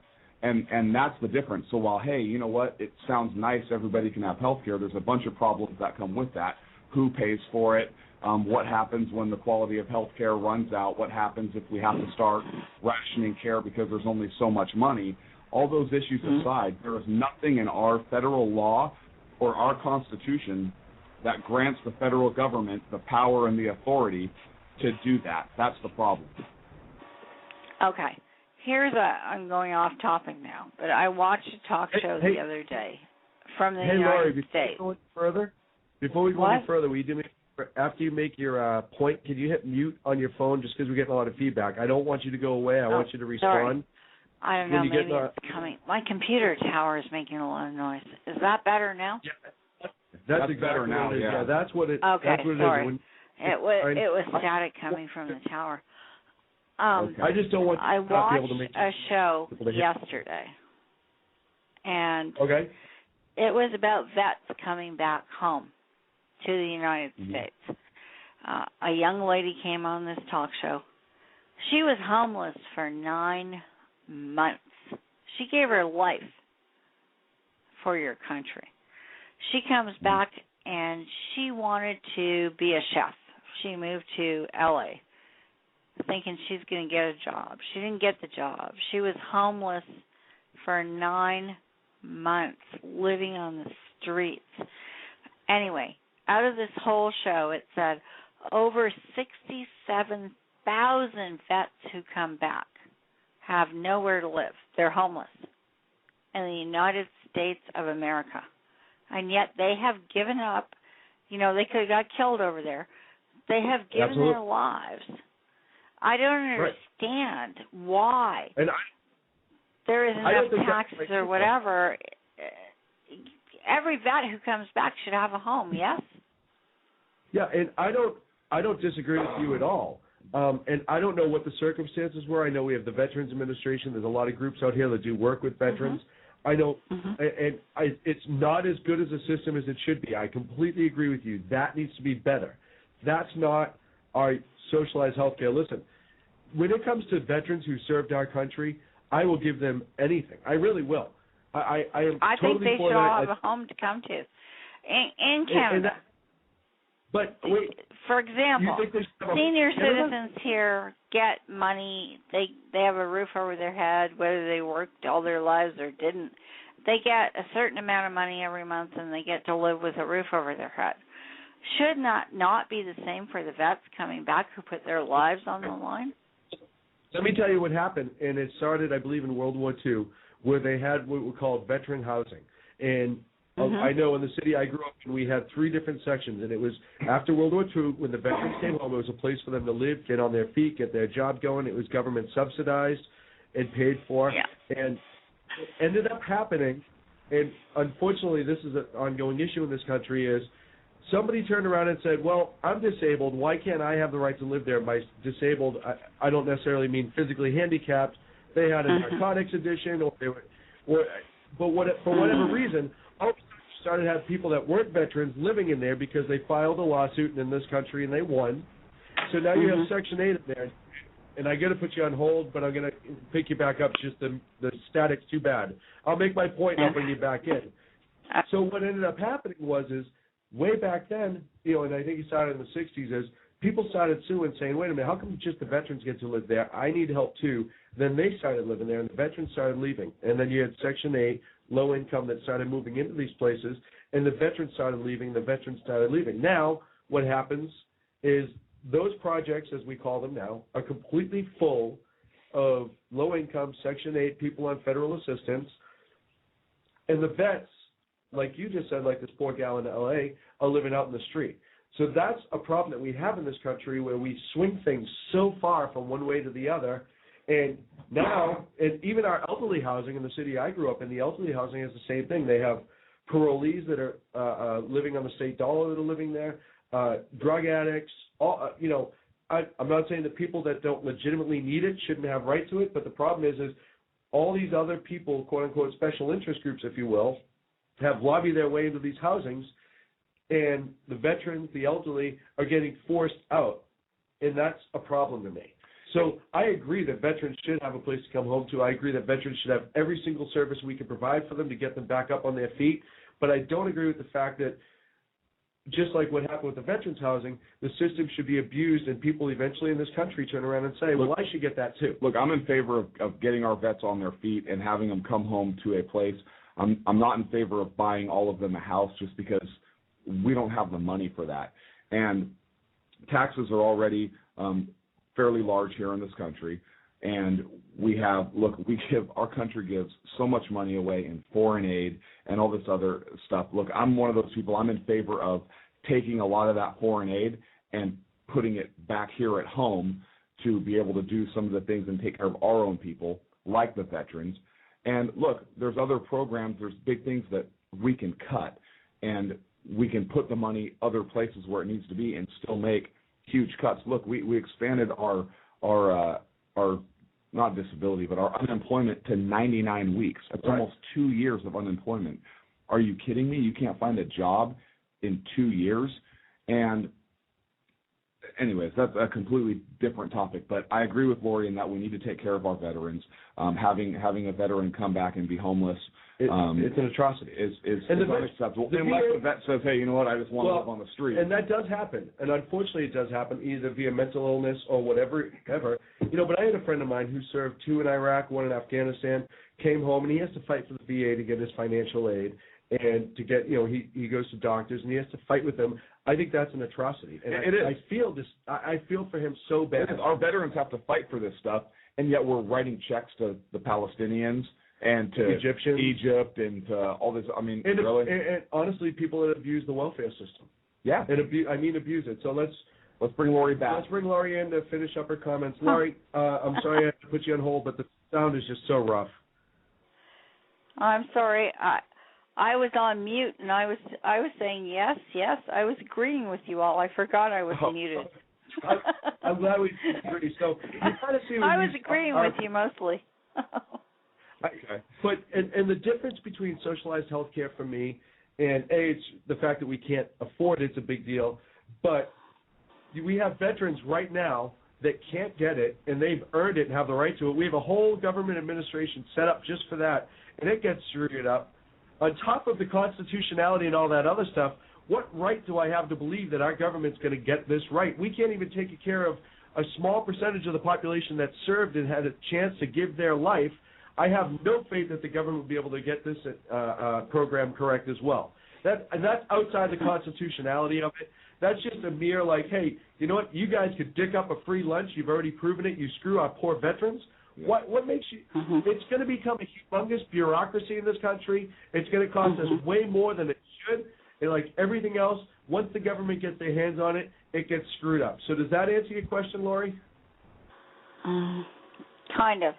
It doesn't really answer why we all, as human beings, individuals, allow that these individuals who come back, who let us do our life every day, and they come back and can't get a job and can't have a home over their head. That doesn't answer my question, no. They can't get the job because the economy's bad for some of them. I agree there should be more services. The VA, there's a lot of private groups that do everything in their power to help the veterans, even more so than the VA does.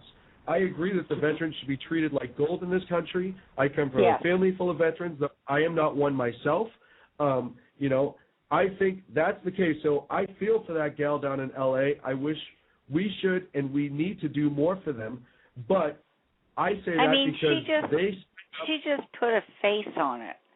She's not the only one.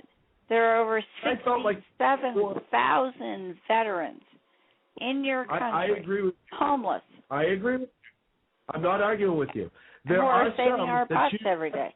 They should be able to have. There should be something set up, like there is in Canada for senior citizens.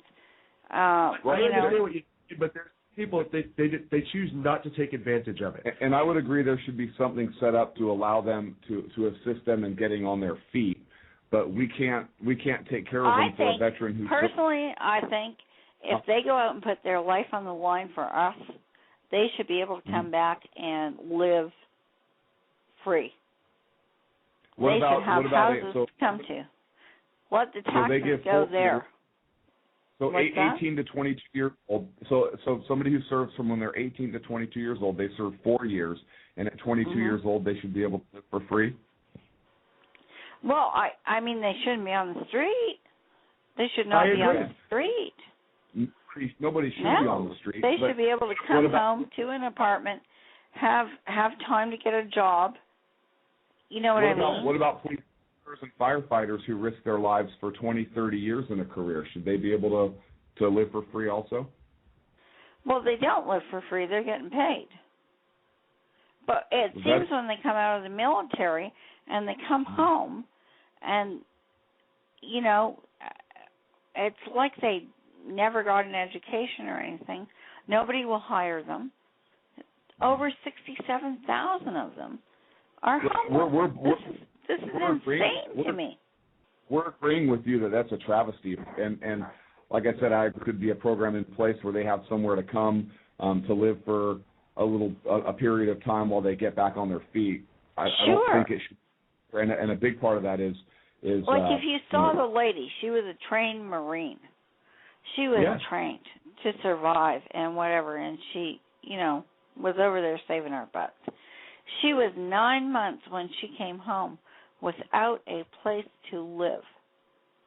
That doesn't seem right to me. I agree with you.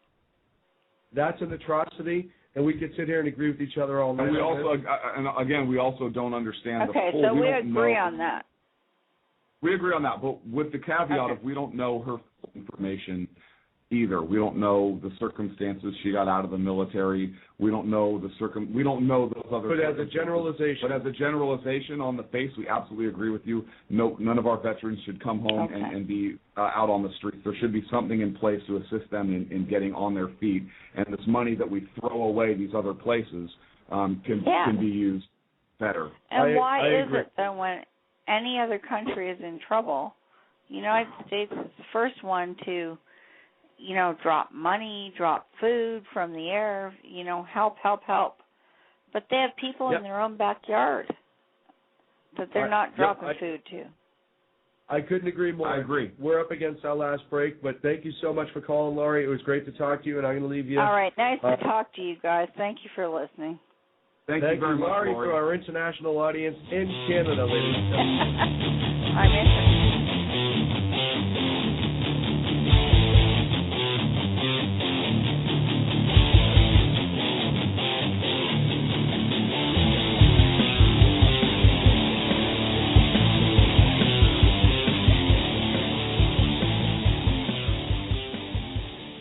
How you doing? John Grant here. When I'm not slaving over a hot microphone on the 405radio.com Saturdays at 10 a.m. Eastern, I check out Sean and Clint here at Sackheads Radio. We all appreciate the best political bloggers, writers, and commentators. We either get them on our shows or we make fun of them, as it should be. So check us out live Saturdays at 10 a.m. Eastern or forever on the podcasts on the 405radio.com. Hey folks, this is Sackhead Clint. I want to take this opportunity to thank the men and women of our armed forces, as well as our first responders, law enforcement, firefighters, and emergency medical personnel. Thank you for all you do. Thank you for making this country and our communities a better and safer place. God bless. Hi, this is Sarah Marie Brenner. You know, we often talk on the Brenner Brief about the fact that there really needs to be an organization to help people at the local level who are interested in running for things like school boards, city council, and other local offices.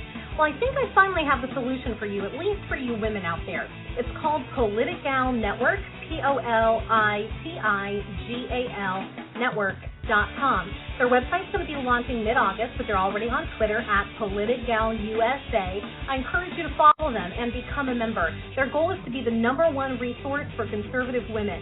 So if you love freedom, liberty, the United States of America, and politics, check out PoliticalNetwork.com or Twitter at PoliticalUSA. Hey guys, it's Sean from Sackheads Radio. I know I've said it before. Check out our friends at conservativeoutcry.net, but I really mean it. If you want interesting and exciting political commentary and analysis, that is the place to get it. Different, always spot on, always truthful, never pulling a punch. conservativeoutcry.net. Tell Rooster to get Bulldog back on and that Sackheads Radio sent you. And also, coming soon, the Sackheads Radio Forum on conservativeoutcry.net. Hey guys, it's Sean from Sackheads Radio. I want to talk to you a minute about our friends over at HomefrontHugs.com. They're an amazing organization of volunteers who take their time, effort, and money to take care of our troops overseas as they serve our great nation. HomefrontHugs.com. You can donate, write letters to troops, adopt a troop, you name it, you can do it. Help those wonderful folks who protect our freedoms. Go to HomefrontHugs.com. Tell them Sackheads Radio sent you. Hey, this is Sackhead Clint. I want to take this opportunity to thank our men and women in uniform of the armed forces. Hey, this is Sackhead Clint. I want to take this opportunity to thank our men and women. Hey, this is Sackhead Clint. I want to take this opportunity to thank the men and women of our armed forces, as well as our... God. You going to mention me this time? Thank you, Sean. You said mention you, right? Oh. You totally need to keep that as an outtake. Now back to Clint and Sean on Sackheads Radio, radiating elegancy and quality. And we are back from the break, last 30 minutes of the show. The phone number is 347-205-9399. Thank you to Laurie for a call. We get a really chance to thank her before the break. So you brought up at the break, and we didn't even I didn't even know this because I've been getting the studio ready and all the other stuff, which is why we had you locked in the closet doing research. Apparently something big happened in Egypt today. And did I miss it?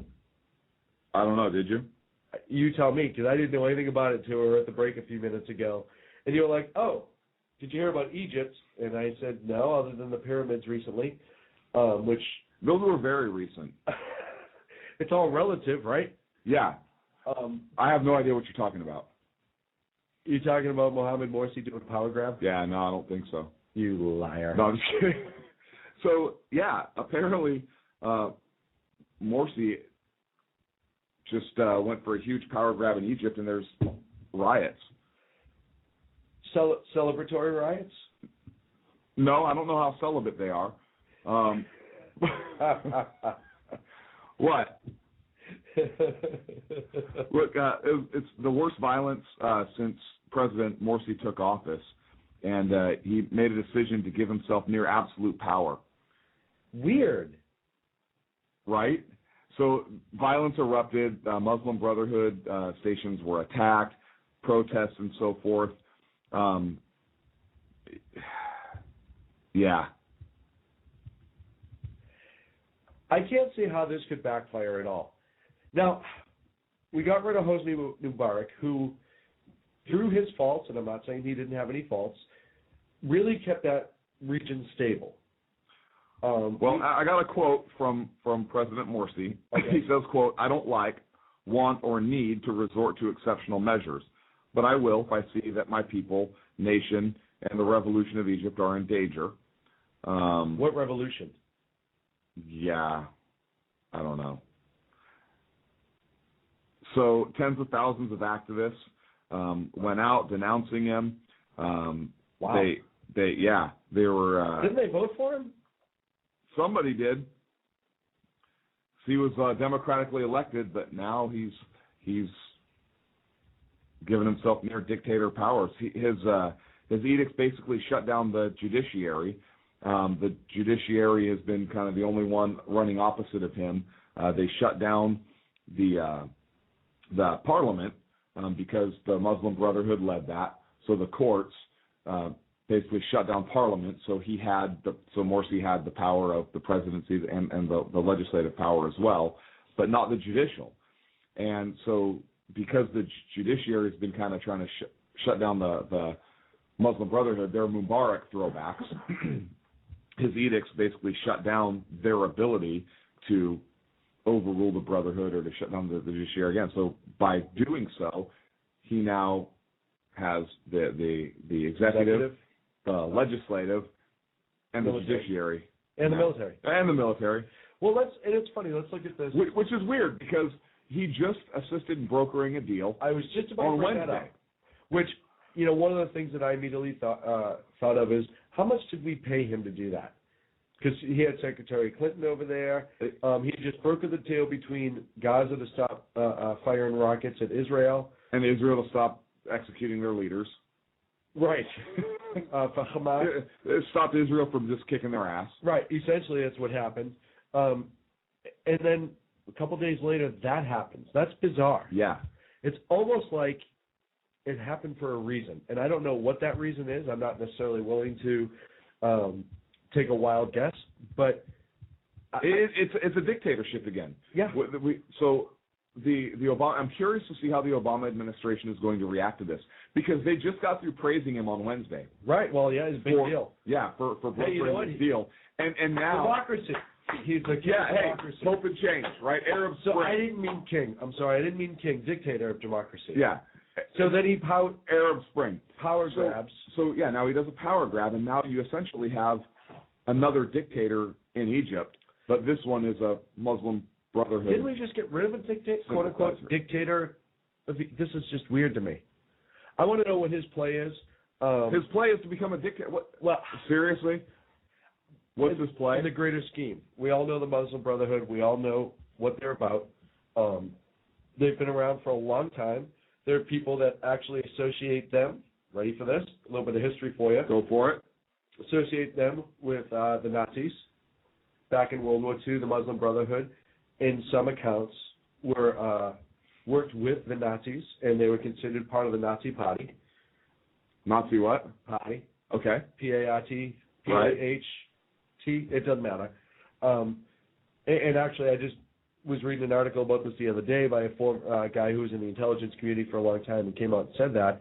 So it'd be interesting to see if he is doing this kind of like we would call it martial law in this country, if you will. In that country, I don't know what was going wrong. I thought they were on the rebound. I thought things were getting better there. Everybody loved this guy. That's why they voted for him.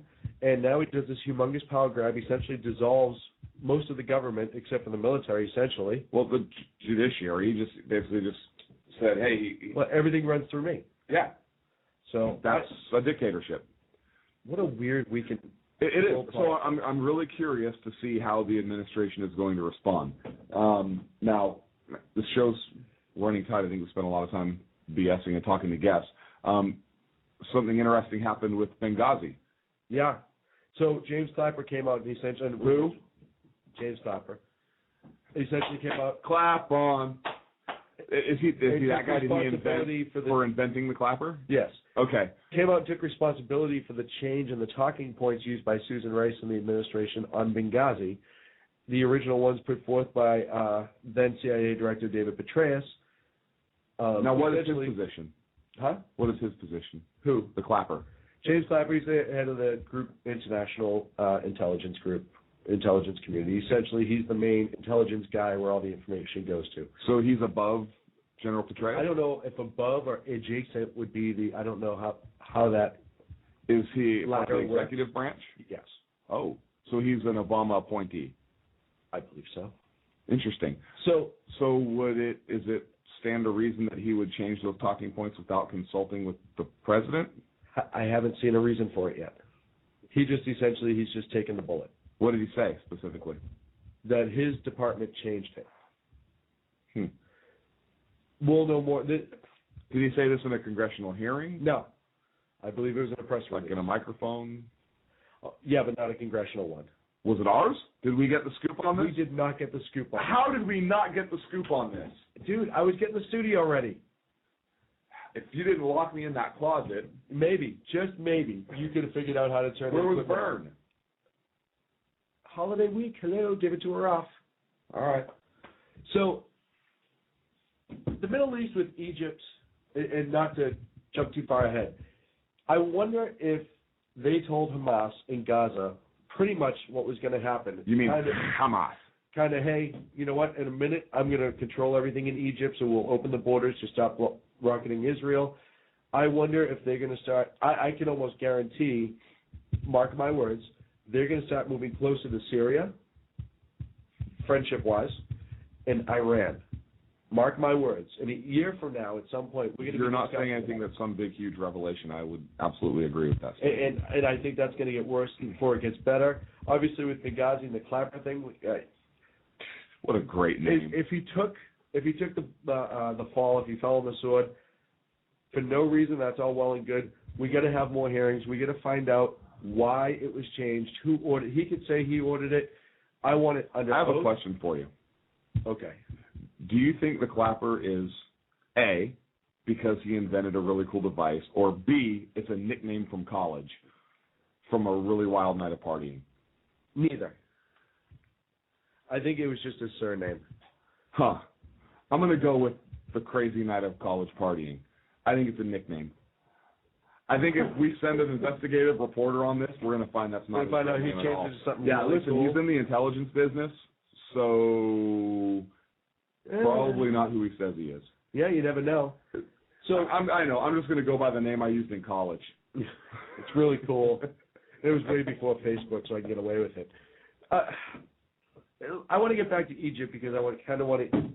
It's intriguing me now. I'm the sorry, more I it's think late, about and it, I'm just really. I know you're starting to lose it, and I'm trying to keep you focused. I am, but that's a great name. Where do you see him going? Morsi with Egypt. Nowhere. I think he's going to stay in Egypt. All this power. Okay. All right. I didn't know if he was going to vacation. So now that that's out of the way, what do you think his plan for grabbing all this power is? Is it to become dictator? Well, okay. I believe that's not a smart ass answer. I believe he wants to be the dictator. He's got the Muslim Brotherhood now backing him. He's the Muslim Brotherhood guy. Right. He is now, he got Mubarak out. Right. He's getting U.S. aid and so forth. He now comes in. He can look like a good guy. He brokers this deal, makes this huge power grab. There is nothing in his way to institute any policies he wants. He can run that country. He's got a pretty powerful military left over from Mubarak. I think it's pretty clear what it is. I think he wants to be a dictator. It's not.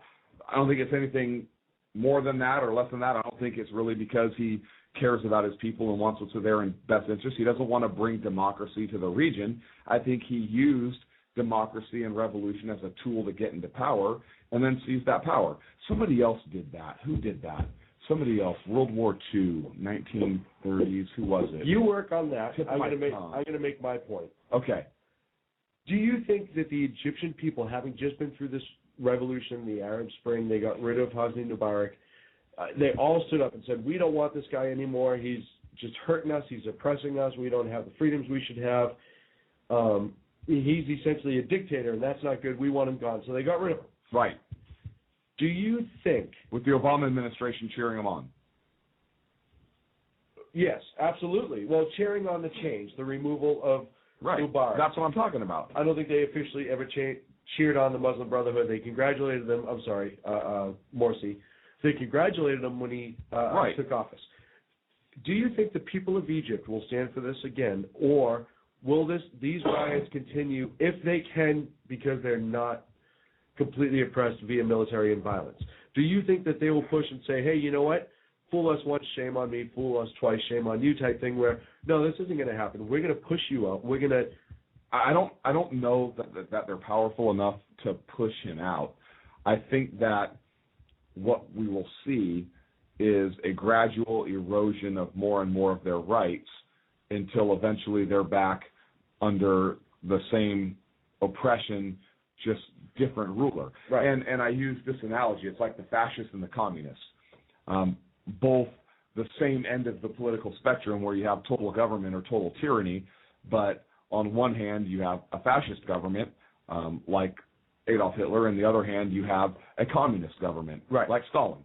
So it's not that it's left or right, it's that it's completely left, it's completely full government, but now you're talking up or down on a political spectrum. Right. It's on one side or the other, it's either fascism or communism. It's two different ends or two different opposites of the same end of the political spectrum, total government. So I think you'll see a gradual erosion of the people's rights and liberties to where next thing you know, they're going to wake up and realize that they're held under thumb again, just under Morsi instead of Mubarak. Okay. So I don't think right away he's gonna use this as he's gonna institute his big sweeping will. Does that make sense? No, I understand that. So my next question: will Morsi, in your opinion, learn from the mistakes that the Mubarak government didn't make? And because the Mubarak government, when this all started, when the protests really got going, depending on who you talk to, why they started, his reasoning, he really kind of held the police and the military back. He let them grow and just let them have their... And a lot of people... Morsi's not going to let that happen. That was my next question. No way. Do you think that mistake, quote-unquote mistake, will be made a second time? No. Or and the other thing Morsi is really start being oppressive? Will he really turn on the screws on depends. If people continue to rise up against him and he thinks that his power is threatened, I think he will become more violent a lot quicker than Mubarak did. Now, I don't think that some of the people in Egypt and through the Middle East, they wanted democracy and it was the whole Arab Spring thing, but a lot of that was pushed by the Muslim Brotherhood and by extremist groups, because Mubarak, even though he was a dictator and was oppressive to his people, he was a good ally of the United States, right, and kept that region very stable, and was not anti-Israel. So you don't have that in Morsi at all. Well, and that brings me to the next question in line that I had for this is, as far as regional destabilization, will it start to be which Muslim group in the Middle East starts fighting to be the most powerful and be in charge? Because right now I think you could arguably say Iran is probably the single strongest Muslim-run country, with Egypt a close second, because Egypt was in a lot of turmoil, and they had, the military was depleted after the election in a lot of ways, because a lot of military people said, hey, I'm not going to be a part of that. You know what I mean? Because people forget that there's a lot of other religions in Egypt outside the Muslim one. So do you feel that they're going to start building, and maybe with that ally of Iran of, hey, you know what, let us be the bad guy, you be the good guy for a little while? What do you see coming down the line as far as that? I don't know, because the Morsi administration is radical, very, as is obviously the Iranian. I think that the Muslim Brotherhood, they believe in jihad and Islamic extremists, but the Iranian government wants to bring about the coming of the 12th Imam. Right. I don't know that Egypt is that batshit crazy. Well, I think that the Muslim Brotherhood is jihadists. I think that they are absolutely anti-American. I think they're anti-Israel. But I don't know that they want to bring about the coming of the 12th Imam like Iran does. Well, does that make sense? I think they could band together in order to try and wipe Israel off the map. This is where I'm going with this, and my speculation is that Egypt's going to create all this controversy, and all of a sudden start to become the focus of the United Nations, the United States, Israel, because what's going on there? This is happening, that's happening. A week ago, an IAEA member from the United Nations turned around and said, hey, you know what? Iran's getting a lot closer to a nuclear weapon than everyone thinks. Yeah. They're still pursuing it aggressively. Is Egypt taking the attention away from Iran and say, hey, you know what? We'll be the bad guy in the region. Get that done. No, I think Egypt is. I think Egypt will align itself with Iran if and when the war happens. But you don't think that this is almost like a? It was almost because there's other work with Gaza. That means that they have there's other ways they could have gotten the attention off of Iran. Right, like he didn't need to do a huge power grab. I disagree. I think it's part of his overall plan, but I think the timing of it is, you know what? Hamas is not historically, even from other Muslim countries, easy to deal with. All of a sudden, he just shows up and says, hey, you know what? Listen to me. We'll work this out. Hey, you know what? I got us this this deal where we all stop shooting each other. Okay, and now Hamas just jumped on that, like, hey, yeah, you know what? We're with that guy. Something says to me that, because anyone who doesn't know, Hamas is a proxy for Iran. It's just Diet Iran. It's just an offshoot. Something says to me that there's coordination going on with Egypt and Iran. Call me crazy, but it's just too convenient that the IAEA and this just happened. So, but that region, there's always screwed up things going on. There's always screwed up things. Always. We talk about that all the time. And, you know, for the most part, we need to get out of it with the exception of, protection of Israel, because I believe we should protect Israel, but that's just me. Do you think that this is an intentional distraction to pull the attention away from Iran, who is under the microscope of the nuclear weapon aspect? I do not think this is just a distraction. Okay. No. I think this is a deliberate power grab. I don't think it's a power grab solely for the purpose of being a distraction. I think it's a power grab for the purposes of establishing another dictatorship with a Muslim Brotherhood candidate in office in Egypt. That's what I believe it to be. Now, it may have the side effect it may have the additional benefit of drawing criticism away. I think that Morsi was planning this all along. I think he knew he was going to do it. He may have gone and said, hey, guys, let's broker this peace deal because guess what I'm doing in 2 days. Right. He may have done that. I don't know. But I don't think that Israel and Hamas are fighting and he says, you know what, I'm just going to go ahead and do a power grab so I can broker this deal and then I'll get the heat off of you guys for a while. I don't think that was it at all. I think he planned this. I think there's a bigger picture that's going on here. So let me turn this around. Do you think that if Iran said, okay, hey, we're giving up our nuke program, do you think that he would have done this power grab, or do you think he would have did this anyway? I don't know. I don't think so. See, I think he would. I think. Well, look at the Muslim Brotherhood. And we see this a lot in the Middle East countries. Everyone wants to be the biggest, baddest kid in the block. But I think as time is progressing, you're going to see them in the Middle East, all the countries that hate us, hate Israel, start to be more aligned and have a bigger alliances. Because individually, they never get steam going. And I think they're starting to figure that out. And I think they're going to start coordinating more. They may maintain their individual countries, but you're going to see them starting to have more and more of an alliance.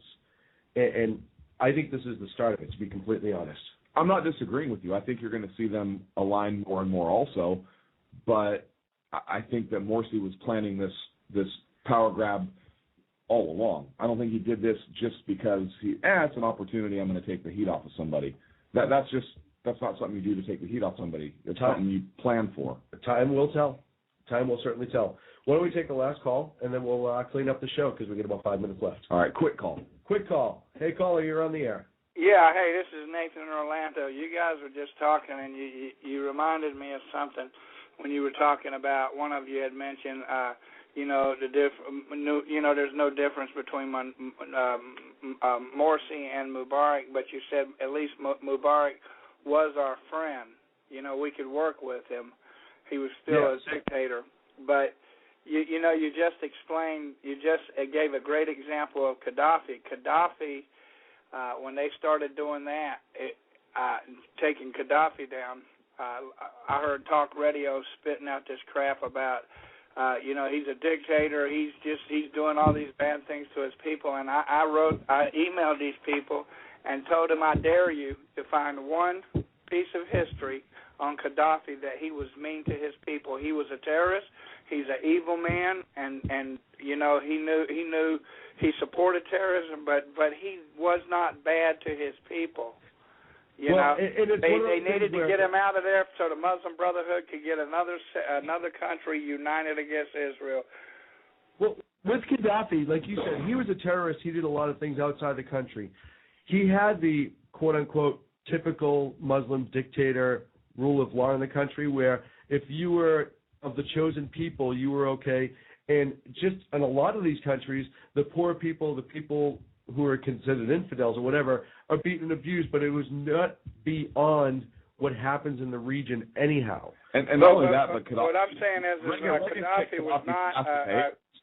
What I was saying is Gaddafi was not Ahmadinejad or a Saddam Hussein, as far as towards his people.